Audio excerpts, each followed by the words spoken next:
The Himalayan Trust UK supports education and health in the Taplejung District of northeastern Nepal.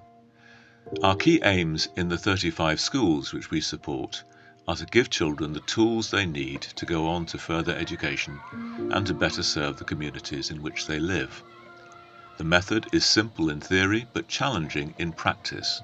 It is to train teachers to be more child-friendly. It sounds straightforward, but it has represented a big change in culture from a dry, unimaginative, and often punitive style of teaching to one that is warm, interactive, colourful and engaging. All this is taking time, but great progress is being made. We want children to want to go to school, to enjoy the experience, to gain qualifications, and thereby to have a chance to thrive in adult life. The training program is delivered by a Nepali NGO, REED Nepal, with whom we have had a very fruitful partnership for some years. The training program is led and largely devised by Rajendra. He was a secondary science teacher before taking on this role. He has a natural rapport with young people and knows the heads and teachers in all the schools. He is assisted by Roma, who is able to model child-friendly teaching with great skill.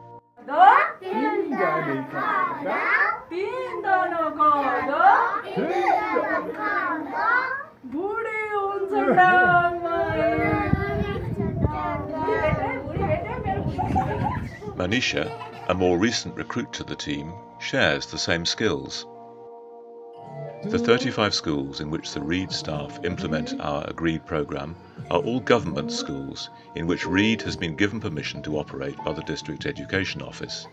The educational work of REED is highly rated at local and national level. The day begins in all the schools with what is known as Brain Gym, an open-air assembly which in a highly disciplined way includes physical exercise, the singing of the national anthem, and in many cases the opportunity for older pupils to take the lead and give a short talk on a topic of interest. As one school assembly comes to an end, all the pupils form two lines to welcome us to their school. There is no doubt that our visits are appreciated by the teachers and children, and indeed by the local communities. Parents and grandparents are often part of the welcome. What are the key elements of the training carried out by REED Nepal?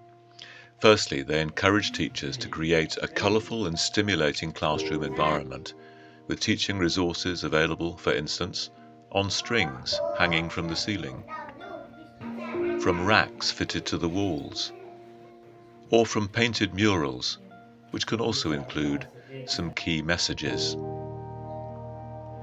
Teachers are encouraged to smile, use the children's names, and engage with them together and individually. They should make lessons practical wherever possible.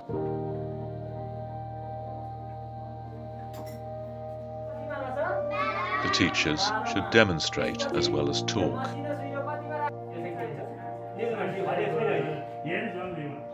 Children should have the chance to stand up or come out front.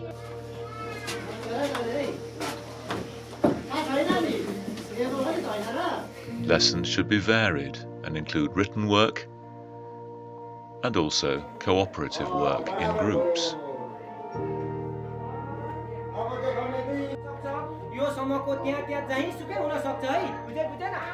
Classrooms should be set out in a way that allows the teacher to move around the room and allows the pupils to engage with each other.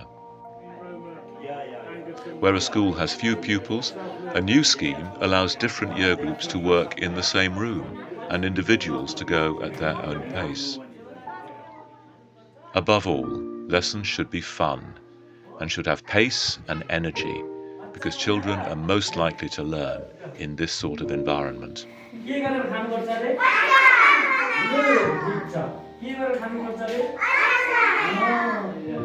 All this may seem obvious to us with all the advantages that our own schools have, but in these Nepali schools, even where, for instance, there is electricity, it is not reliable, and so a working computer is a rare sight, and classrooms are often dark. The shadow of COVID is still present. Although REED Nepal used a range of innovative ideas to help maintain education even when schools were closed for long periods. A quiet revolution is taking place year on year as teachers who may have had little training and who were themselves taught in the old style come to understand that children learn best when the teachers engage with them individually and share the excitement of learning. We, as representatives of the Himalayan Trust UK, are proud and delighted to see such good evidence of this transformation.